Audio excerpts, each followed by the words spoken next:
I would like to say real quick, thank you everyone for watching yesterday and for supporting and being nice yesterday from my chat, at least. A lot of people responding to, not to me, but to what staff said and everything, are being annoying about it, but also a lot of them are being constructive too. So I think it's a very 50-50, and I'm glad because I'm used to people doing nothing but on conversations like that, offering nothing constructive, nothing real, just complaining. Not that their complaints aren't valid, but they don't offer anything beyond that. But this time I did see a lot more people just trying to talk more about it rather than just shitting on it. They're just like, I don't like this. What about this? Does this work? You know, like just trying to discuss it instead of just like being like, oh, I hate this, you all suck, and then like downvoting, you know? So that was really nice to see so far, to be honest. Thoughts and prayers to my editor who is keeping the comment section as civil as possible. I really don't want to delete a lot of things that people say just because they're a little negative. It's really only the bad ones, but I don't want people to feel like they can't dissent. You know what I mean? Like they can disagree. That's okay. But yeah, 07's to bark because he's thoughts and prayers for his sanity. I do see a lot of people with takes that make some sense. I think a lot of the ongoing issue comes from both sides not understanding each other at all still. So I'll just give a couple thoughts there. A few bullet points I want to go through. Number one, I think until now, no one has really explained enough of Twitch's side and perspective as to why certain things are the way they are. They're a company. They have a lot of employees in it. I trust that decisions are made for reasons, but we don't know those. So it's very easy for people to jump to conclusions, assume the worst, etc., as they always do. Not saying that I think everything they're doing is perfect and great, and then I agree with everything, but I think their perspective is needed to have any sort of constructive discussion ever on any of it. So hearing them talk about their policies and everything and explaining some of the difficulties, like if we do this, if we do that, this is what happens in practice. That's the kind of stuff I think we need to hear to get it and to keep trying to work towards something in the middle. Because that's the goal, right? Is to work toward a compromise, not to, you know, I want this, give it to me. You want that, you can have it. You know, none of that.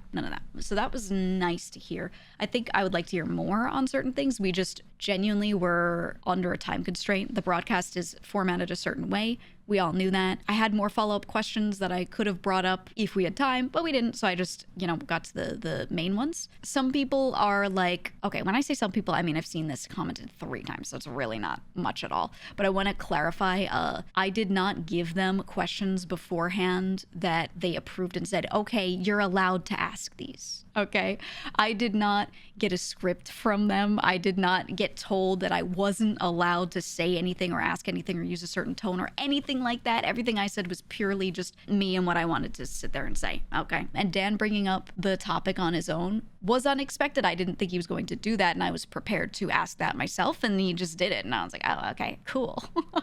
So here's what I think based off of what I see people responding with, some of the constructive thoughts, whatever. I think everyone's focused on the wrong thing. And the reason why these conversations don't go in any direction that makes anything happen is because everyone on both sides, their focus is wrong. I think from the creator side and the viewer side, at least in the framing of VTubers and everything, everyone seems to think that this problem is a VTuber thing, right? That VTubers are disproportionately moderated unfairly. They're getting banned for a lot longer than a non-VTuber would be for the same thing, etc., etc. And I want to say I don't think that is true. When I did some research last night and I was looking over what is going on, different types of bans that people have gotten for different things. I just went through the list as best I could. I think that is not true. I think everyone has this issue.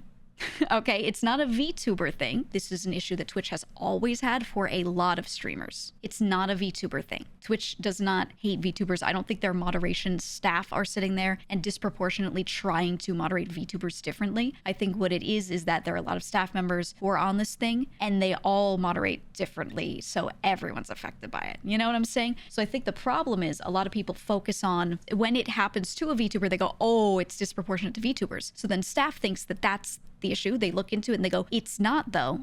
They don't say like, this is a general problem, but they're like, hey, you know, to answer that point specifically, this is not disproportionate to like a specific group. And they're right about that. And then everyone else takes that as them saying it's not an issue at all, which I don't think they're stating. I think they should expand on that more. But, you know, they're not explicitly saying this isn't an issue. They're just saying, hey, this isn't like a VTuber only thing. So when Dan got up there and was like, you know, the standards we hold you guys to are the same, I believe that. I think between groups, the standards are the same. The problem is still just that the moderation's inconsistent in general, and everyone's affected by it. That's my thought there. So I think the more we sit there and we complain and say Twitch hates VTubers and they, they do this, they do that, it's disproportionate toward them, etc., it's unfair, I think that takes the spotlight off of the real discussion. And I think what it does is it actually slows progress to fixing this issue, personally. I think people try to keep focusing on, ooh, VTubers, and then staff are like focused on saying, hey, it's actually not, it's not. And then we're wasting our time instead of going, what about the generalized problem of moderation not being the same across everybody, right? Like, that's the issue I see happening here, is everyone's focusing on the wrong thing and wasting time and energy and words on the wrong thing. And then it makes the people on the other side, on the Twitch side, also waste their time and energy disproving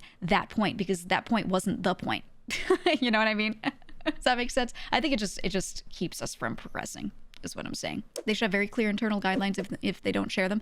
Yeah, I know some people are demanding that their guidelines all get shared. I get why they've said maybe they shouldn't, and coming from corporate background, I completely get it and I actually agree. I know everyone might not, but I've experienced other situations where less is more. I think staff need that wiggle room because there is subjectivity always in this, because when you're moderating someone, it's not always about where they drew a specific line, it's about their intent behind things as well, etc., right? But that being said, yeah, they need strong internal guidelines, and we don't know what those are. And what we see on the outside makes it look like they don't have that. What we can see in front of us makes us think they don't have that. So we have no reason to think that they do, right? So that needs to be shored up for whatever reason. Why doesn't it look this way? If you actually do have them, why isn't it enforced right? Do people need better training? Like, what, they don't have to tell us every specific thing, but we need this assurance, and then a follow through, a visible consistency afterward to see that whatever they said they were doing internally is actually happening, right? If you've experienced that sort of thing firsthand, you'll understand. You'll understand. You don't need to divulge everything. So that's my opinion. But yeah, so I think the broader issue is there. I think the points that they made while we were talking all made sense. The issue is, like I'm saying, we need to see evidence of that happening. I think there are times where they do moderate people really fairly, and then there are times where they don't. And it's just always been like that, plain and simple. So that needs to get better consistently. I don't expect perfection immediately, but if we can see on average it happens less, okay, and they need to do whatever they need to do internally to make sure that happens. They can say anything. They could talk for hours on end, but the only thing that will get people to stop complaining and to stop feeling slighted is by them fixing the issue, right?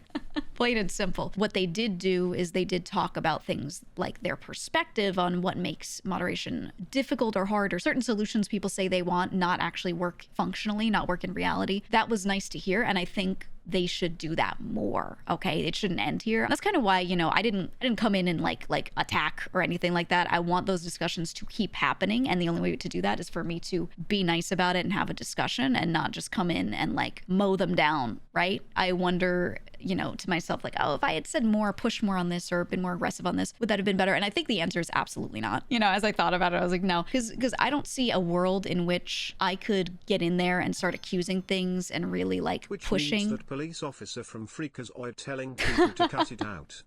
Exactly. But I think I don't see any world where me going in and just airing them out would get us any closer to being listened to and being met in the middle. I don't think it would lead to them wanting to talk more about their side, because they would feel like no matter what they say, no one's going to listen. So they would say less, right? So my goal is to go the like nice corpo route, build rapport, let them know that they can say these things to me, and I won't start yelling at them or getting aggressive or whatever. I will simply ask questions, right? That is it. I think that's the way, because, they get enough of the aggression in comment sections on Twitter. I see people claiming things that are completely untrue already about it. Yeah, it's bridge building. I think that needs to happen. So that's my goal. I think if they were in our position, they'd feel the same. They just need that perspective. And when you scream it at them and you give half truths, why would they listen? So my goal is to just, do it with tact, exactly. To just hang out, get to know them, and let them feel like they can say things to me, and I'm not going to, again, air them out. I'm just going to sit there and talk to them about it. Go back to the community. Okay, what do we think about that? Blah, blah, blah. All right, go back with a follow-up. Like I'm going to be patient, and I want them to know that, right? Being able to get a human response to a ban would be a start. Well, I don't think they can. I talked about this yesterday. I don't think they can do that at scale. I think a lot of things people ask for are things that make sense if it were a smaller community, but Twitch has grown in number of users, especially during COVID era, by a lot. okay? There are millions of people, millions and millions of people using the site. There are a lot of streamers. It's huge. And I just don't think they've got the amount of people that they would need. And I don't think they've got the money to pay for more people. People are going, oh, just hire more staff. Yeah, just hire more staff with what? They just gave all partners the ability to get to 70-30. And they released a stat recently saying, or not released a stat, but they talked about it, saying that the majority of their money comes from subscription money. So where would that come from, you know? Now, I do think they should get themselves in a better spot, change up strategy, make more money, you know, blah, blah. But there's no like right now band-aid of money to put on it. So, you know, that's where the point comes from that like, I just don't think they can do that. And I think they need a better appeals process, but I don't think they can sit there and have a person give a full reason every single time.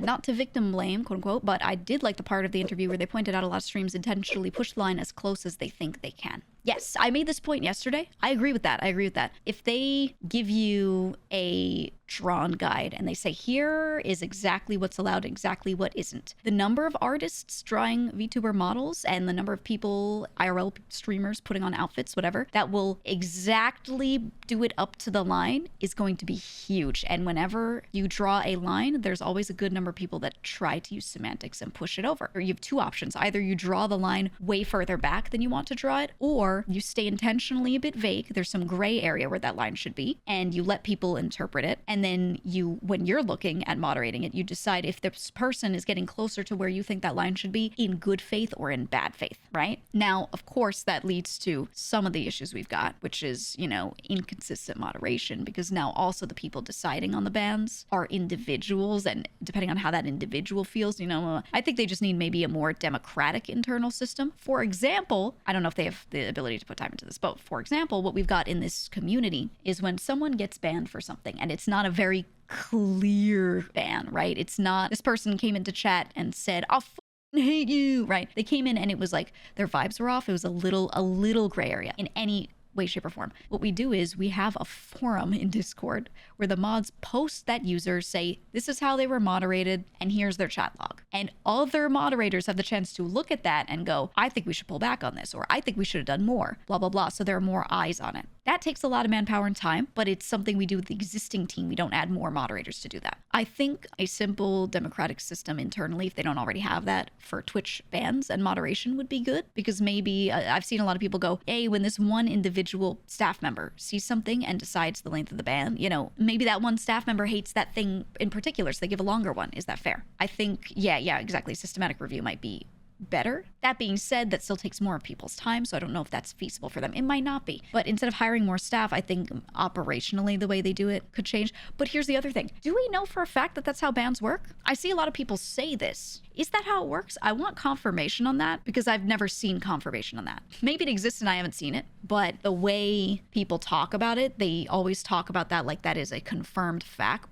But I don't know that we know that that's how it works at all. I have no idea what their operations are. Byte says most initial reports are reviewed by outsourced contractors. Then appeals are usually reviewed in-house. Right. So maybe the contractors need to always have an in-house person with visibility on it. Maybe that's the problem. Maybe the problem is simply that when they outsource a contractor, they don't train them well enough, right? Maybe the training needs to change, et cetera, et cetera. Also, Byte is former staff, for anyone wondering. The person who said that. Outsourced workers not paid enough to care and understand. You don't know what outsource means. Outsource means anyone who is hired by contract and not a W-2 employee. They could be paid enough, actually. There were many times in my former work where we outsourced workers, and it just meant it wasn't someone who was already W-2'd. We hired them on a contract basis. That could mean anything. And actually, when I was a contract worker, I was even more disposable. So if I didn't do my job properly, I would get cut, or vice versa. If I hired someone in on contract basis and they didn't do their work properly, it'd be really easy to cut them versus a W-2 employee. So I don't agree with that. Plain and simple. That's the sort of work you should outsource, because you shouldn't have people hired full time to do that, because the work comes and goes. So it should be hourly basis and handled by a volume, by a need. Maybe you have them on retainer for 10 hours a week to do this thing, and then should they put an extra 2 hours in that week because there were a couple more bands to look over, then they bill you 2 extra hours and show proof that they did the work, et cetera, et cetera. That's how contracting works, and that's fine. Contractors aren't the problem, or outsourcing isn't the problem either. I think it's really just something where the training maybe is needed, or the operations of who's overseeing that, how it's being overseen. Maybe that should be adjusted somehow. But again, I don't know enough about their internal operations to be able to say, like, for sure they should do this, they should do that. In my mind, my ideal situation is that they have that outsourced, they have contractors looking over that and handing out ban suggestions, and then they should have one person or maybe two people sitting there and finalizing them. So that person compiles the clips, compiles the evidence of here's what they did, and that here's what I suggest. I think this level of ban should be given, and then there's still someone on the inside who gives the okay, and they look over the evidence. So they don't have to look over, they don't have to spend time getting the research together on why this person should get this ban. They're handed that report by the outsourced contractor. I think that's how it should be personally. That does maybe mean increasing workload on someone internally, potentially, if they don't already have that. But, you know, I can't really see that being fixed any other way, because it seems to me like the internal staff, like, get the vibes and they think they know what should go on. And when you do appeal, once you're able to appeal, it feels like the appeal process tends to go through, but how does it get there, right? Like, how do you get the appeal? That's the part that seems a bit difficult as well. Maybe I'm too nice, but my opinion is I want to give them less to worry about. I don't want to be someone they want to worry about personally. This is how I do my own thing. If I think something might push the line, maybe they'd have to review it or they'd have to talk to me about it, I will just push it back one step away from the line so they don't have to worry about me, because I want to see this site do fine. You know, like, that's just me. Yeah, it's being considerate. Exactly. And I think people should try to maybe be more considerate, and going into thing as an us versus them thing every time is maybe not the best. I don't know. Not that everyone does that. I think there are plenty of reasonable people on the platform. I just think a lot more people should do that. They would need clear TOS to train them properly.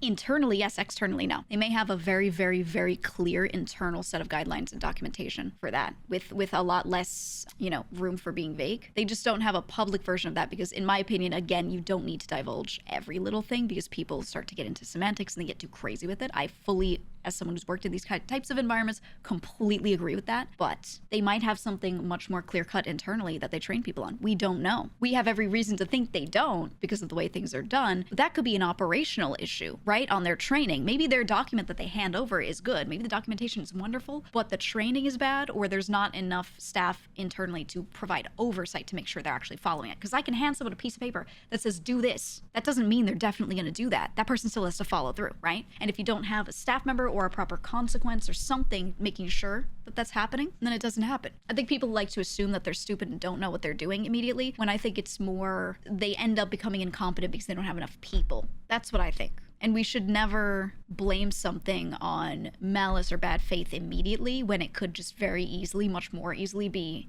incompetence due to whatever reasons, right? Yeah, they don't have time to keep up training centers, right? They might have someone who knows the TOS really well who can go through and train, except that person's already putting in 60 hours a week. You know what I mean? Like, we don't know this, so I don't want to jump to conclusions because it could be anything like that. And who knows? Maybe they got people that aren't doing but we don't know it. So I'm not going to sit there and pretend that that's the truth when I don't have confirmation that that's the truth. Do you wonder how much of the review ban issue is flummoxed by needing to prune bit and ghost accounts? Yeah, they have big fish to fry with all the bot stuff as well, and they're very focused on a lot of that because that can get dangerous faster than just some unfair banning. If I'm being honest, that could be a lot more dangerous if they're not focusing on it. So I could foresee a scenario where they're kind of, you know, their staff who do those kinds of things and worry about moderation are more concerned with the overall state of the platform kind of thing, and they can't put enough time into the individual problems like that. Imagine how dangerous it would be if they were like, okay, let's make sure we really put a lot of time onto reviewing these bans, and then those hours are taken away from keeping the bot issues away because, again, that person's time is tied. That's one of those things where I'm like, if they don't have the staff for that, that could be really bad. We don't know is the TLDR. As a second screen lurker, hearing real thought out discussions and nuanced takes is part of what makes you one of the best background streamers on Twitch. Thank you. Thank you. I think everyone should be able to give their takes, but I think at the same time, everyone should be trying to hear everyone's takes. I think a lot of people go, I want to say what I want to say, and then they don't want to hear any nuanced discussion about anything that isn't exactly what they said. So I try to offer that. I have very clear thoughts in my mind of what I think should be done and what I think about the situation, but I'm going to talk through all paths. I just think it deserves that, right? Like, scenarios that are complex deserve complex discussion. And even if in my mind it's a little simpler of what I want, I'm not going to pretend that that's the be all end all, right? I don't know. Why would they use contractors for moderation? Do you think that would be consistent function? No, I think roles like that are always done via contractors because hiring someone to come to the office in California to do that job makes no sense. It tends to be people that are working remote and are just doing that stuff from home. They don't need to be sitting there in in-person meetings all day. So that type of role tends to be contractor when you're hiring someone remote in general. And then on top of that, because the need fluctuates so much, that's one of those things where one week you're going to have a huge influx of needing those people's hours. And then the next week it's going to be pretty light. So instead of hiring someone W2 and paying them full-time, 40 hours a week, all the time to maybe do some more work sometimes and do less sometimes, you save a lot of money by just hiring them on a contract basis, which is more easily either they just bill for the hours they actually work, and when they don't have work to do, they don't bill for any of those hours. They're just not working. So you're only paying for the time they use, and or retainer contracts, which tend to be you put someone on contract and you get a certain number of hours out of them per week. It tends to be part-time, not full-time. But then a lot of these retainer contracts have the ability for you to pay for additional time should they use it. So it's like you're definitely paying me for 10 hours a week. And then if I work that week and on the third day of the week, I hit my 10 hours and I say to my higher up, I need to use more hours this week to get this work done. That higher up approves it before it happens a lot of the time on retainer contracts. So they look at the budget and they go, I have 50 flex hours I can throw during these types of times at someone. You are approved, throw an extra 5 hours into this. Or yeah, do whatever and then bill us for it, right? But they get approval for that extra time first, just to make sure no one's overspending. And those types of contracts are very common for that kind of work. Because whenever, again, when the need for people's hours fluctuates, week to week even, you just have to be flexible. So contracting makes sense for that. Contractors will cost you way more for a consistent function. Yeah, you pay more per hour to those people, but you know they're likely going to use fewer hours. So overall, you end up saving money by using a contractor because you're not filling, hours of time that you're paying them for where they're actually not filling it with work.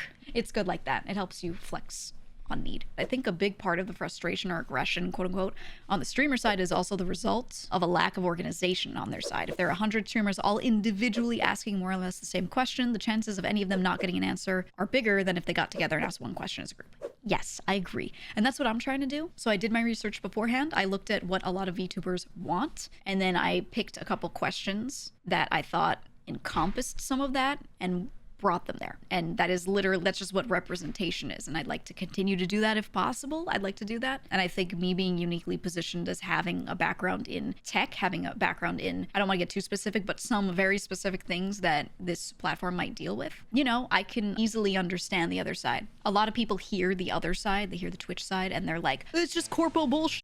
But I'm like, hey, corpo bullshit exists for a reason. Sometimes it's true bullshit, but sometimes that's the answer they have to give because of their situation. They're not acting as an individual, they're acting as a company. So I think not many streamers worked in those environments, or if a lot of them did work in tech, they tend to be more on the side of, they were a programmer, but they usually weren't someone higher up, or someone who managed a lot of people, or someone who dealt with strategy. There are very few people who became streamers that were in a role where they were in charge of strategy and PR at a high level. So I don't think many of them would be able to have those discussions to the fullest extent. And I'm not saying I'm a big mega genius and I'm everyone's savior, but I think I'm better positioned to do that.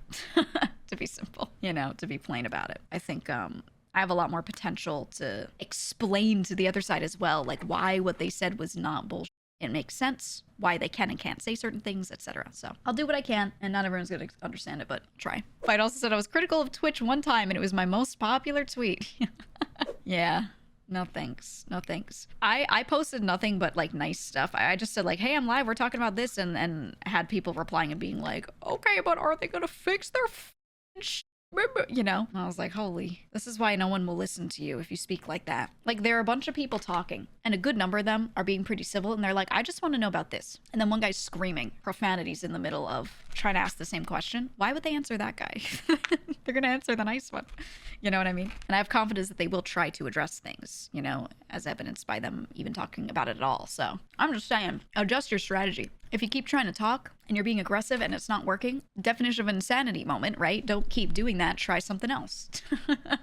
when you represent a lot of people and you're trying to ask questions for them, something you know in the back of your mind that will never change is that there will be a lot of people that you're representing that just don't get it, you know? There are people that just don't get it, and you have to keep their best interests in mind, whether they directly want that to be the solution or not. You have to find the best solution, and you have to go with the majority, and you can't please everyone. You can't do things for people if it's not good for them. You just can't, you know? And they're gonna get mad about it, and they're gonna shoot the messenger every time. If you have a company get up there and be willing to talk, and then when they're willing to talk, you just do nothing but shoot them down, and you do nothing but be aggressive, like you said, they're gonna clam up, they're gonna wait it out, they're gonna put a blanket around themselves, and they're just gonna wait, because all you're doing is making it obvious to them that they can't say anything. So it's just one of those things where you just have to make sure that everyone feels heard. And that's what building rapport is, literally becoming friends as much as you can within a corporate environment, right? Like as much as you can, making them at least feel like they can trust that you're not there to do that, you're there to be constructive, right? That's what they need to know, and you have to build that up. And you know, unfortunately, if people do nothing but in YouTube comments and on Twitter yell at everyone and call them or whatever, they're just working against that. They're actively keeping people away from having solutions, because it makes the other side feel like they'll never be heard out, so they don't want to say anything. Plain and simple. Now, thankfully, a lot of the people that have been commenting, not just in this chat, but everywhere on like anything of mine, have been better, not so bad. And I think it's because I was calm, so they're matching that energy, right?